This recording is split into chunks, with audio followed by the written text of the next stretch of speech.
सुरेश कथापुरे.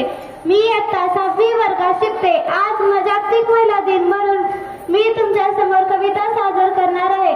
जिच्या उदरातून जन्म घेते दुनिया सारी, जिच्या उदरातून जन्म घेते दुनिया सारी, ह्या अशा विश्वशक्तीचे नाव आहे नारी, ह्या अशा विश्वशक्तीचे नाव आहे नारी. ती आहे शेती आणि सृजनाची निर्माती, तिच्यामुळे देवता दिव्यामधील वाती, तिच्यामुळे देवता दिव्यामधील वाती. चहूकडे प्रकाश देऊन जगास ती उंदारी, चहूकडे प्रकाश देऊन जगास ती उंदारी, ह्या अशा विश्वशक्तीचे नाव आहे नारी, ह्या अशा विश्वशक्तीचे नाव आहे नारी.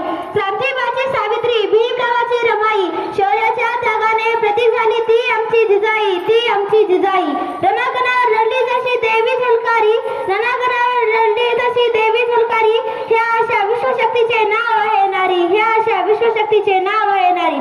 शक्तीपीठ नवदुर्गेचे ते भक्तीचे ते ऊर्जा स्थान, तिच्यामुळे मिळेल आम्हा जगात जगण्याचे आत्मभान. ती विठूची रखमाई ती आषाढीची वारी, ती विठूची रखमाई ती आषाढीची वारी, ह्या अशा विश्वशक्तीचे नाव आहे नारी, ह्या अशा विश्वशक्तीचे नाव आहे नारी. नारीमुळे माणसाची आहे जगभर कीर्ती, ती जन्मभर असेल त्यागाची जिवंत मूर्ती. घडवून गेली